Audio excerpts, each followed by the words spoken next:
Shalom, bendita do Senhor! Estamos aqui no Devocional, capítulo 24 do livro de 2 Crônicas. Estamos estudando aqui a palavra de Deus. Eu, particularmente, sou extremamente edificada e eu espero também que você esteja aí ouvindo a palavra do Senhor e praticando em nome de Jesus.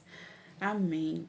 Amada, que o Senhor te abençoe, te guarde, faça resplandecer sobre ti a sua glória, que onde quer que você ande, você seja a luz, você seja sal, você faça a diferença. Em nome de Jesus. Amém.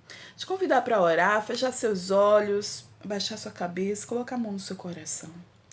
Querido, amado Deus, estamos aqui mais uma vez porque nós queremos te buscar, queremos te adorar, queremos bendizer o teu nome, queremos, Senhor, ser mulheres mais espirituais, queremos fazer a tua vontade, ó Deus, precisamos de ti mais do que tudo.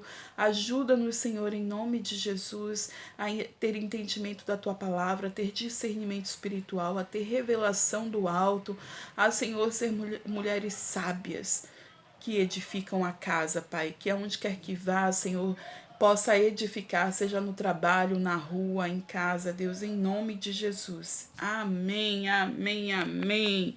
Aleluia. Bom, a gente viu como foi que Joás veio pro ser rei, né? Tudo que Joiada, o sacerdote, preparou ali para Joás entrar no trono, né, e depor a Thalia, que era uma usurpadora. Então, o capítulo 24 vai estar falando um pouco sobre a vida de Joás e aqui as reformas do templo. Joás tinha 7 anos de idade quando se tornou rei e reinou 40 anos em Jerusalém.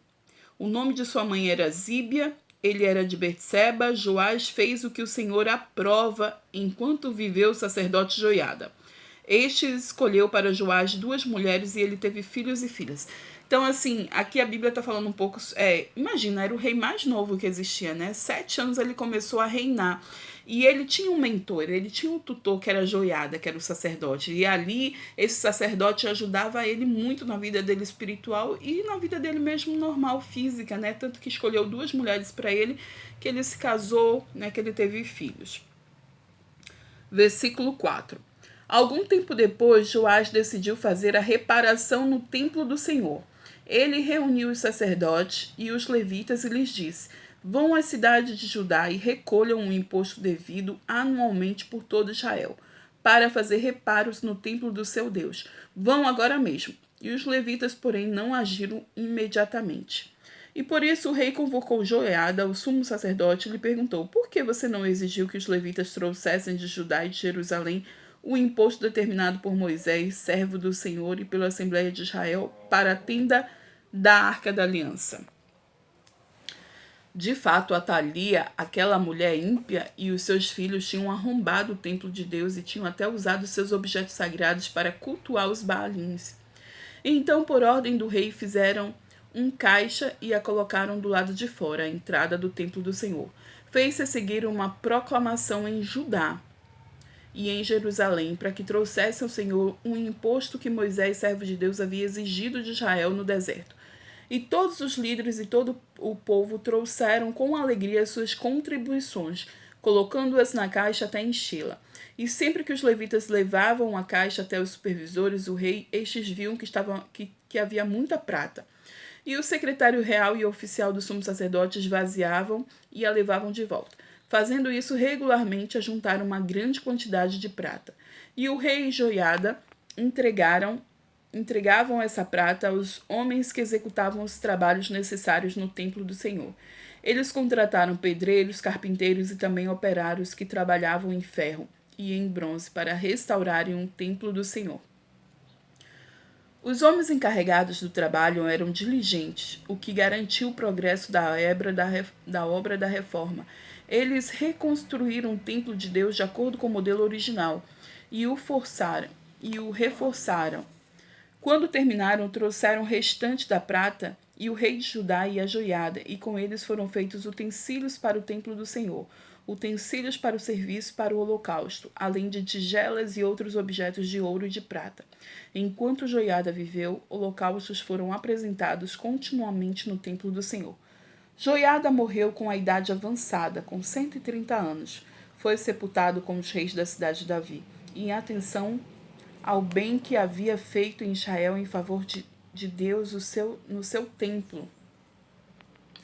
Bom, a gente viu aqui, né, as reformas que Joás fez no templo, né, o como ele adorava isso, adorava o Senhor, ele amava o Senhor, né, o que ele podia ter feito e ajudado. Isso foi uma grande obra, né, a reparação no templo. Só que agora a gente vai ver que o que? Joiada morreu, né? Então parece que Joás ele se transforma em uma outra pessoa. Ele perdeu o mentor, é como se ele perdesse o referencial de vida e agora já não é mais o mesmo. Então vamos ver o que acontece. Depois da morte de Joiada, os líderes de Judá foram falar com o rei e lhe prestaram reverência. E ele aceitou o que disseram. Então abandonaram o templo do Senhor, o Deus dos seus antepassados, e prestaram culto aos postes sagrados e aos ídolos. Por culpa deles, a ira de Deus veio sobre Judá e Jerusalém. Embora o Senhor tivesse enviado profetas ao povo para trazê-los de volta para ele, e os profetas tivessem testemunhado contra eles, o povo não quis ouvi-lo. Então o Espírito de Deus apoderou-se de Zacarias, filho do sacerdote Joiada, e ele se colocou diante do povo e disse: Isto é o que Deus diz. Por que vocês desobedecem os mandamentos do Senhor? Vocês não prosperarão, já que abandonaram o Senhor, ele os abandonará. Mas alguns conspiraram contra ele e, por ordem do rei, apedrejaram-no até a morte no pátio do templo do Senhor. E o rei Joás não levou em conta que Joiada, pai de Zacarias, tinha sido bondoso com ele e matou seu filho. E este, ao morrer, exclamou: Veja isto, o Senhor e faça justiça. Veja isto, Senhor, e faça justiça. Na virada do ano, o exército arameu marchou contra Joás, invadiu Judá e Jerusalém, matou todos os líderes do povo e enviou para Damasco ao seu rei tudo o que saqueou. Embora o exército arameu fosse pequeno, o Senhor entregou nas mãos dele um exército muito maior por Judá ter abandonado o Senhor, o Deus dos seus antepassados. E assim o juízo foi executado sobre Joás. E quando os arameus foram embora, deixaram Joás seriamente ferido. Seus oficiais conspiraram contra ele porque ele tinha assassinado o filho do sacerdote Joiada e o mataram em sua cama. E assim ele morreu e foi sepultado na cidade de Davi, mas não nos túmulos dos reis. Os que conspiraram contra ele foram Zabade, filho de Amonita Simeate, Jeozabete, filho de Moabita Sinrinte. Quanto a seus filhos, as muitas profecias e a seu respeito ao relato da restauração do templo de Deus, tudo está escrito nas anotações dos livros dos reis, e seus filhos Amazias, e o seu filho Amazias foi o seu sucessor. Bom, a gente viu aqui na impiedade de Joás. Ele matou Zacarias, que era o filho de Joiada, o sacerdote, e era como fosse seu irmão. Lembra você que o sacerdote Joiada, ele escondeu Joás, né, durante 7 anos ali. Ele simplesmente criou, e com certeza seu filho estava ali do lado. Então Zacarias era como se fosse irmão dele, e ele não teve piedade nenhuma, né? Ele deixou que matasse Zacarias apedrejado. Isso por quê? Porque Zacarias virou um profeta, falou as palavras do Senhor e ele não quis ouvir. Então, durante os primeiros anos de Joás foram incríveis. Ele quis fazer a reforma do templo, ele ouvia o Senhor, ele respeitava Joiada, seu mentor, né? O sacerdote. Mas depois que Joiada morreu, ele simplesmente parece que ficou louco.